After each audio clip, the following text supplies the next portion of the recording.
to my channel. Today we are going to talk about what nurses know about mental health that you don't. The person you trust when you are at your most fragile, the one holding it all together when your world is falling apart, what do they know about staying sane that you don't? What have they seen that actually works, not in a textbook, but in the middle of a 12-hour shift with alarms screaming and lives on the line? This isn't about complicated theories. It's about what's real. Hi, I am Nurse Miriam. For years, I've been on the front line of healthcare. I've held the hands of patients and their families in their most vulnerable moments, and I've prepped up my colleagues through the crushing stress that's just not another Tuesday for us. And in all that time, I've seen what really helps people cope, heal, and build themselves back up. It usually comes down to simple, practical things that anyone can do. Today, we are pulling back the curtain on those strategies. We are talking about real, actionable steps that can genuinely support your mental well-being and straight from the hospital to your daily life. Why does mental health matter for everyone? Before we jump in, let's get clear on what mental health even is. It isn't just about not having a mental diagnosis.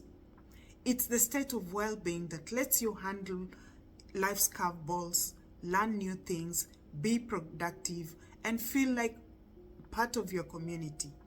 It's about thriving, not just surviving. In nursing, we see the impossible to ignore link between mental and physical health every single day. Think of your mental state as the operating system for your body. If the software is glitchy, the hardware won't perform well. Someone feeling hopeless might not have the energy to stick with their treatment plan. Someone drowning in anxiety might have physical symptoms like a racing heart or feeling like they can't breathe. We've seen how chronic stress can hammer the immune system. It's like our body's defense force is constantly dealing with false alarms, so it gets worn down and isn't ready for real threat. This isn't just a theory. It's a physical reality we manage in our patients and honestly in ourselves too.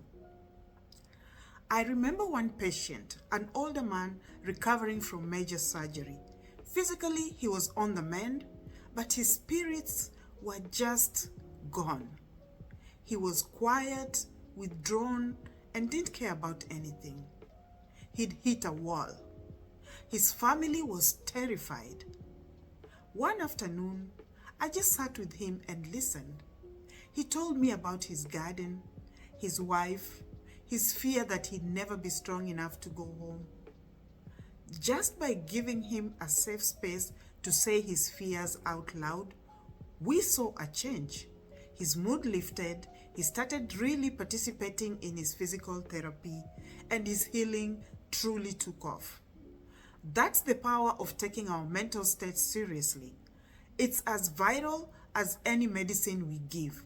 And that's true for everyone, whether you are in a hospital bed or just dealing with life. Now, here are 5 key strategies for everyday mental health. They are not complicated, but man, are they powerful. These are the things I see my most resilient colleagues and patients do over and over.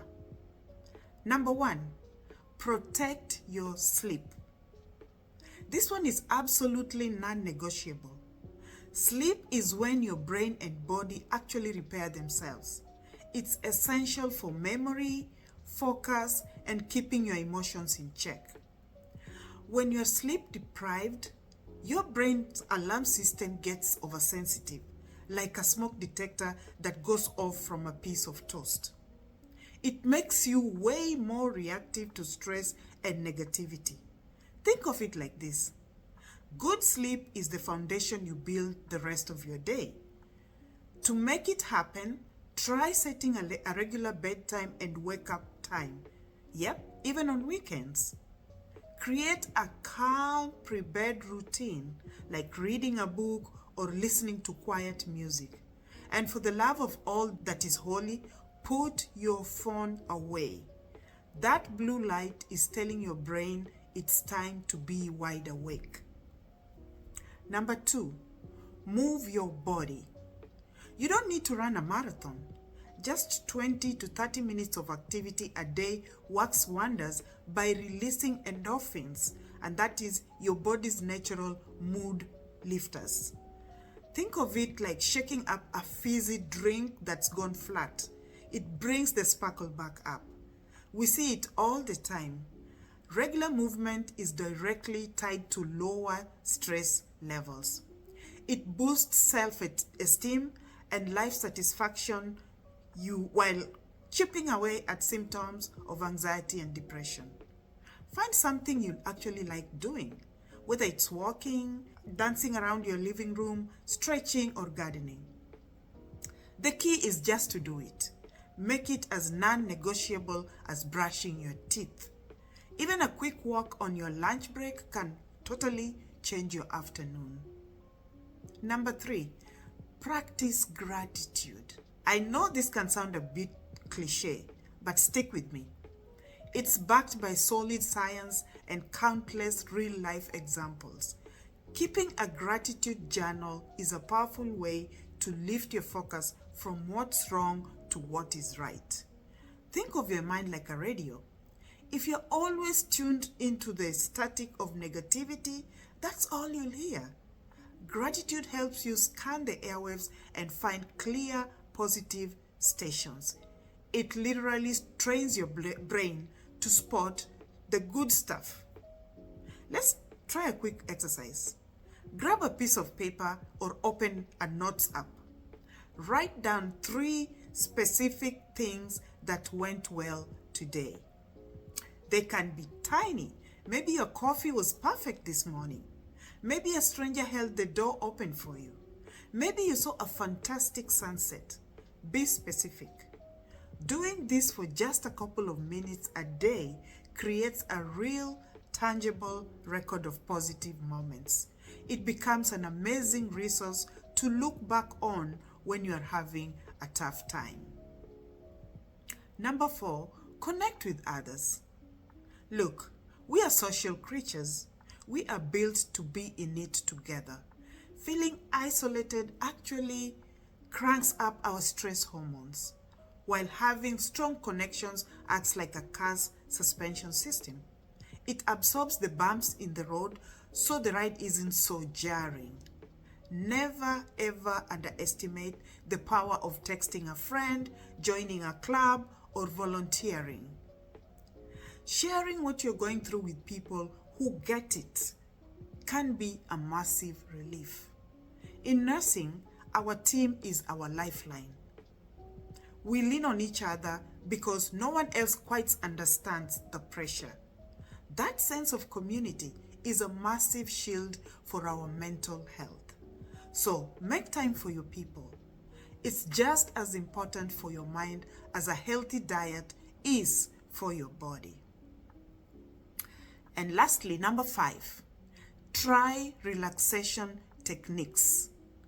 When you feel that wave of stress or anxiety rising, you need tools to calm your system down right now. Your nervous system has a gas pedal, the fight or flight response, and a brake that is the rest and relax response. We are often stuck with our foot on the gas. These techniques are how you learn to use the brake. One of the best is deep breathing. Taking slow, deep breaths tells your body's rest and relax system to take over. Let's try it. Sit or lay down. Put one hand on your belly. Breathe in slowly through your nose for a count of 4. Feeling your belly expand. Hold it for a count of 7. Then breathe out slowly through your mouth for a count of 8, feeling your belly fall. Do that a few times. It really works. Another great one is progressive muscle relaxation, where you tense up a muscle group and then let it go. It's like making a tight fist and then feeling the relief when you open your hand. It helps you notice where you are holding tension so you can consciously release it. Stress is going to happen. It's just part of being alive. Your body's fight or flight response is totally natural.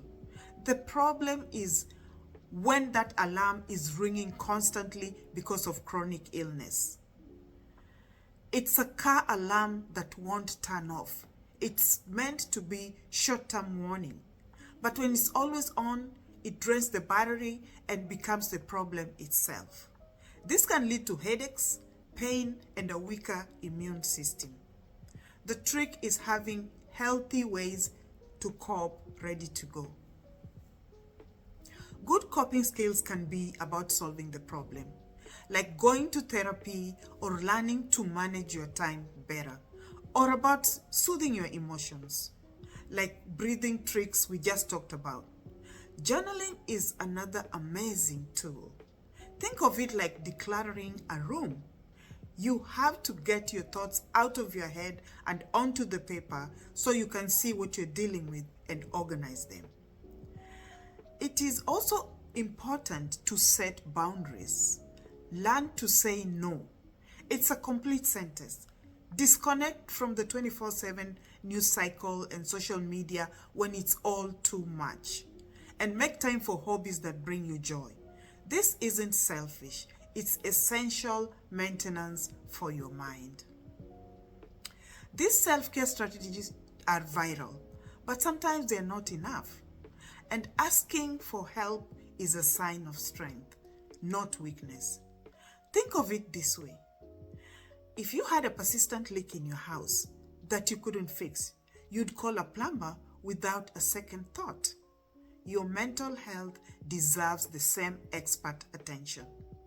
Look for changes that stick around. If you've felt a deep, overwhelming sadness or hopelessness for more than a couple of weeks, that's a sign. If anxiety is a constant companion and it's getting in the way of your daily life, causing panic attacks or non-stop worry, it's time to reach out. Other red flags are big changes in your sleep or appetite. If you're using alcohol or anything else to cope, or if you ever have thoughts of hurting yourself, it is critical to get help immediately. And you don't have to be in a full-blown crisis. If you just feel off or think you could benefit from talking to someone, that's more than enough reason. You desire to feel better is the only permission you need. I remember sitting in my car after one particularly brutal shift. I was just empty, emotionally and physically drained. I couldn't even bring myself to turn the key in the ignition. I felt like I had nothing left. A senior nurse, someone I really admired, saw me and walked over. She didn't give me any fluff. She just looked at me and said, "Miriam, you can't pour from an empty cup.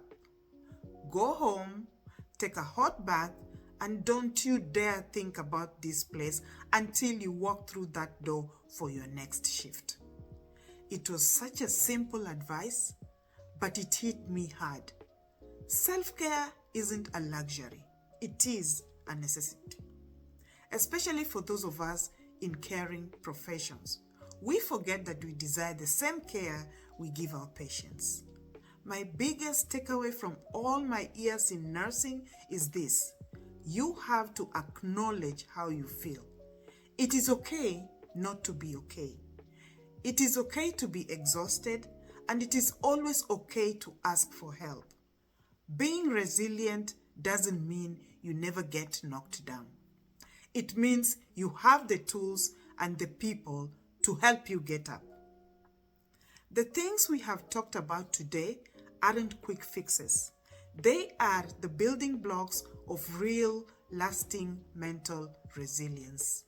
They are what keep nurses like me going, shift after shift. Now, I'm curious, what are the practical things that work for you? Share them in the comments below. You never know. Your experience might be exactly what someone else needs to read today. Thanks for hanging out with me. In our next video, we'll get into specific tools for managing anxiety that we use in nursing. Until then, take care of yourself and I'll see you in the next one. Like and subscribe, and thanks for watching.